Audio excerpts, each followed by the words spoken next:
Hello, my name is Louise, and today I'm here with Ernest Antoine, who for the last 10 years has helped organisations to work successfully in Asia. He has a Master's in Psychology and a Master's in Business Administration. He's also studied leadership at Harvard University.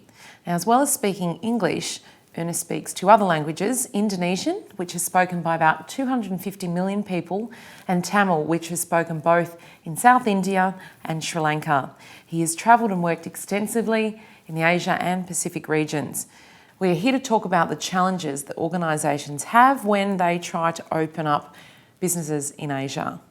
So Ernest, what are the top 3 challenges that you experience when dealing with organisations that have operations in Asia? Okay, the 3 challenges would be getting people with the right people skills for Asia. That's the first one. The second one is indeed helping them to adjust to living in Asia. That is a really big one, and people can make mistakes, and that's where they come undone. And the third one, I think, is really global leadership skills. For me, that is the X factor for success. If you have global leadership skills, the people, the leaders can actually take the company forward in Asia and really establish that in Asia, and that's a key capability.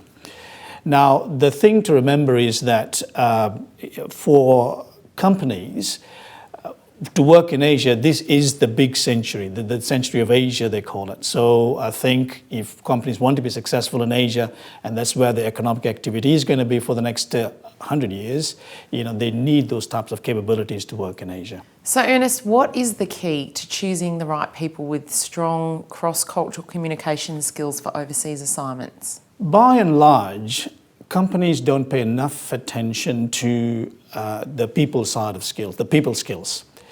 And the reason for that is that what they generally tend to do is get a manager to make a recommendation. In one study, they said about 92% of companies actually get managers to make a recommendation. More than half do not have any kind of structured way of selecting the right people. And the other half try to have some kind of a structure, but not very sophisticated. So largely companies are doing that. Now, in order to be able to identify the skill, the right people, they first of all obviously have a look and make sure that these people are quite skillful already. In Australia, they are the top of the game in their own profession. That's the first thing. And make sure they can do that. But the other thing they also have to do is make sure they've got the what I've mentioned earlier, the people skills. Now, there are a number of ways of doing this. Of course, they can do it by interviews and get referees' reports and so on. But that today they have a very efficient way of doing that, and that is using a questionnaire called the Global Competencies Inventory. The Global Competencies Inventory actually identifies the 3 key capabilities to work overseas. And the first one is what they call perceptual management. In other words, can people, when they go and work in Asia, actually understand the world through other people's eyes? And that's key. You must really understand the world through other people's eyes. Often, the mistake that we make is that we think everybody sees the world the same way as we do, and that's not the case.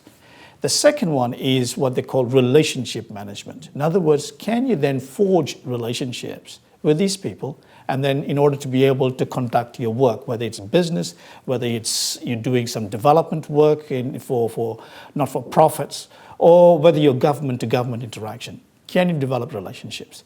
And this is, for me, is one of the keys, because in the countries that we work in, almost everything is worked on relationships. And if you can't forge relationships, your business is going to pay the price for that.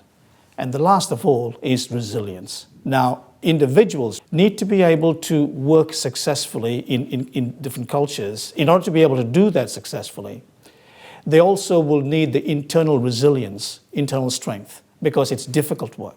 Being there long term, everything is different, from food to the weather to where you go and do for your recreation. Everything is different.